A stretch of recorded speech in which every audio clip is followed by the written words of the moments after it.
নমস্কার, আমি শুভম রায়। আপনারা দেখছেন জিটিভি, দ্রুত হচ্ছে সবার সাথে।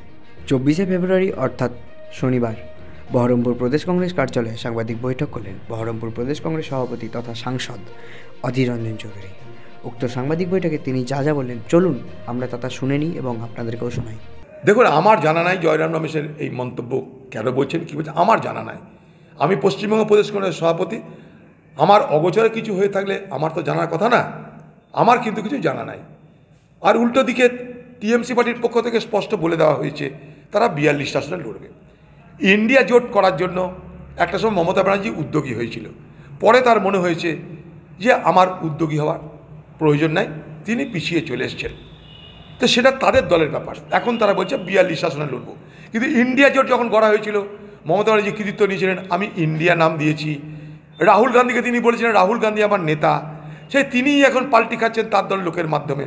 এখনও যদিও মমতা ব্যানার্জি নিজে মুখে বলেননি যে আমি ইন্ডিয়া জোটে থাকবো না, কারণ তারাও জল মাপছে এই কারণে তৃণমূল দলের একটা অংশ ভাবছে যে ইন্ডিয়া জোটের সঙ্গে যদি আমরা না যাই, ইন্ডিয়া জোট থেকে যদি বেরিয়ে আসি, তাহলে বাংলার সংখ্যালঘু মানুষ আমাদেরকে ভোট দেবে না, বাংলার সংখ্যালঘু মানুষ আমাদের উপরে রুষ্ট হবে। কারণ বাংলার সংখ্যালঘু মানুষ তারা সাম্প্রদায়িক বিজেপিকে হারাতে তারা মানসিকভাবে প্রস্তুত।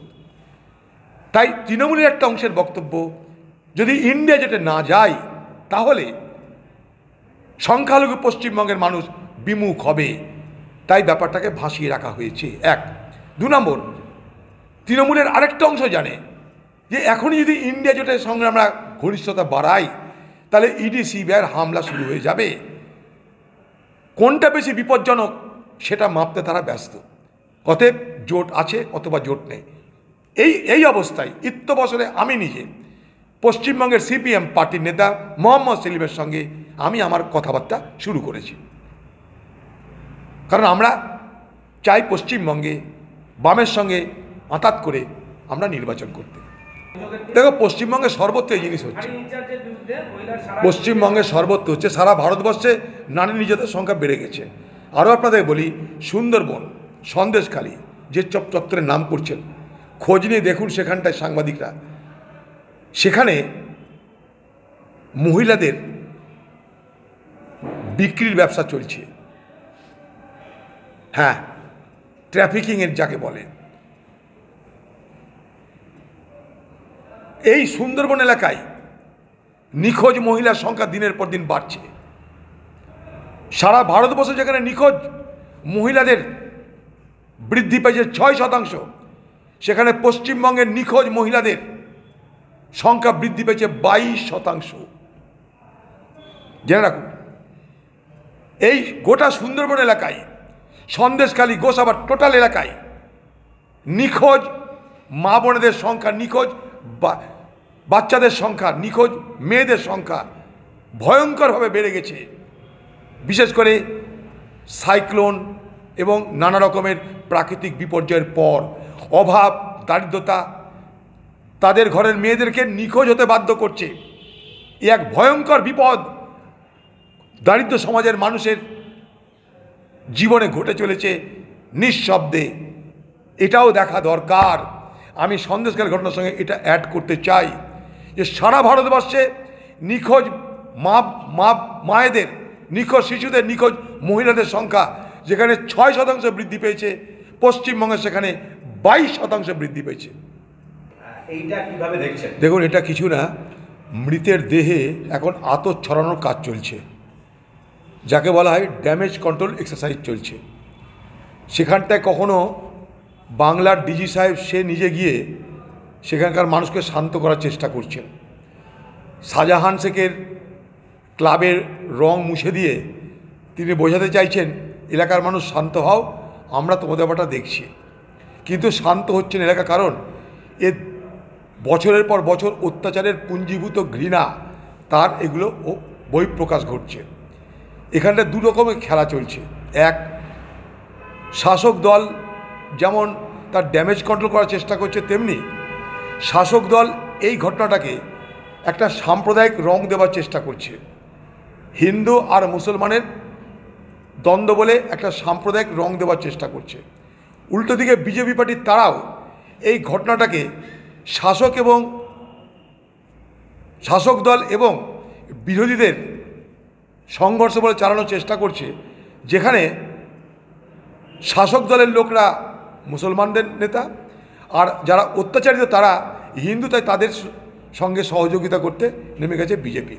এই রকম একটা সাম্প্রদায়িক বিভাজনের রাজনীতি খুব সুপরিকল্পিতভাবে ওখানে কিন্তু চলছে, বোঝার চেষ্টা করতে হবে এই জায়গাটা। কিন্তু আমার প্রশ্ন একটাই, যে সেখানে যেমন শাহজাহান শেখ আছে, সিরাজ শেখ আছে, তেমনি শিবপ্রসাদ হাজরা আছে, উত্তম সর্দার আছে। অতএব অপরাধী যারা, তাদের কিন্তু জাত নেই, ধর্ম নেই, বর্ণ নেই।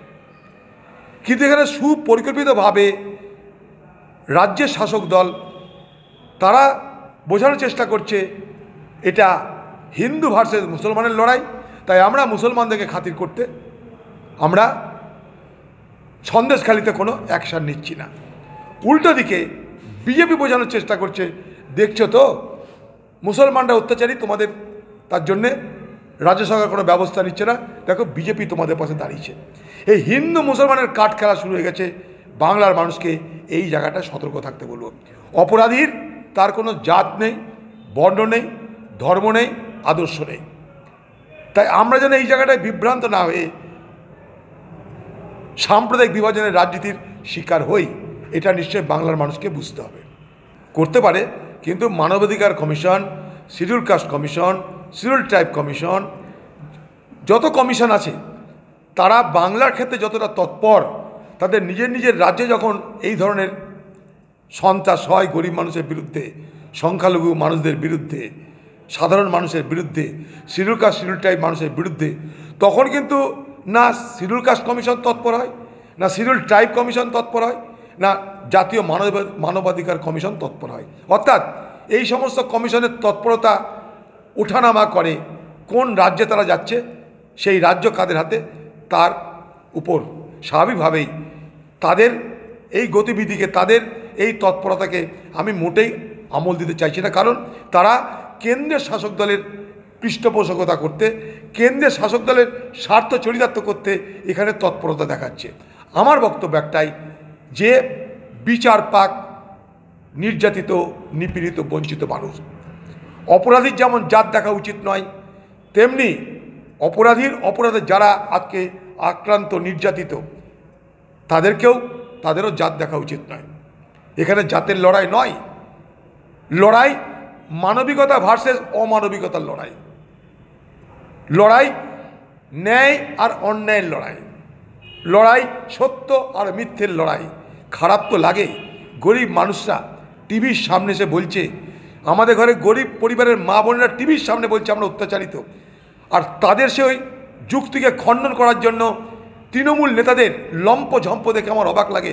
প্রশ্ন করতে ইচ্ছা করে, প্রত্যেকের ঘরে মা বোন আছে। আমার ঘরের মা বোনকে যদি আমি জিজ্ঞেস করি, আচ্ছা আমার ঘরের মা বোন, তোমাদের উপরে দৈহিক নির্যাতন হলে, যৌন নিপীড়ন হলে তোমরা কি টিভির সামনে গিয়ে মুখ খুলে বলতে পারবে? তোমাদের কি লজ্জাবোধ হবে না? আমাদের সমাজে আজও যদি কোনো মেয়ে গিয়ে টিভির সামনে বসে মুখ খুলে বলে যে আমি যৌন নির্যাতনের শিকার, কাল তাকে সমাজে কোন পরিস্থিতিতে পড়তে হবে এটা একটা মহিলা জানে। খুব খারাপ লাগছে আমার, নির্লজ্জভাবে তৃণমূলের নেতারা লম্পঝম্প করে আজকে সেই মহিলাদেরকে এক্সপোজ করতে চাইছে। মহিলারা বলছে যে আমাদের বাড়ি ওখানটাই, আমাদের আধার কার্ড প্রমাণ, রেশন কার্ড প্রমাণ, স্কুল প্রমাণ, রেশনের দোকান প্রমাণ। তারা বহিরাগত হয়ে যাচ্ছে, তারা সাজানো ঘটনা হয়ে যাচ্ছে। কেন? সাজানো ঘটনা হলেও সেটাও তো অপরাধ, সেটা তদন্ত হচ্ছে না কেন? যদি মনে হয় সরকারের সাজানো ঘটনা, যদি মনে হয় পুলিশের সাজানো ঘটনা, তাহলে সাজানো ঘটনার তদন্ত হোক। সেই সাজানো ঘটনায় কারা যুক্ত তাদের নাম আমরা জানি। রাজীব কুমার সাহেব বহুত বড় পুলিশ অফিসার। জানেন, যখন বাম জমানা ছিল, এই রাজীব কুমার মহাশয়কে সেদিনের বামফ্রন্ট সরকার আমেরিকা পাঠিয়েছিল স্পেশাল ট্রেনিং দিতে, সন্ত্রাসবাদী ধরতে, অপরাধী ধরতে, ইলেকট্রনিক্স হ্যাকিং করতে, মোবাইলকে ইন্টারসেপ্ট করতে, সব ট্রেনিং পাওয়া একটা পুলিশ অফিসারের নাম রাজীব কুমার মহাশয়। তিনি সবাইকে ধরতে পারছেন, শাহজাহান শেখকে ধরতে পারছেন না, সিরাজ শেখকে ধরতে পারছেন না। কার নির্দেশে হচ্ছে? সবাই জানে এটা। আজকে সন্দেশখালীর মানুষের জন্য সারা বাংলার মানুষের বিবেক দংশিত হচ্ছে। এটাকে কখনো জাতপাত সম্প্রদায়ের বিভাজন না দেখে মানবিকতার প্রেক্ষাপটে দেখা হোক, এটা বাংলা মানুষের কাছে আমার আবেদন। আপনারা এতক্ষণ দেখছিলেন জিটিভি, দ্রুত করতে সবার সাথে। জিটিভির নতুন নতুন খবরে আপডেট পেতে এক্ষুনি লগ ইন করুন www.gtvlivenews.com।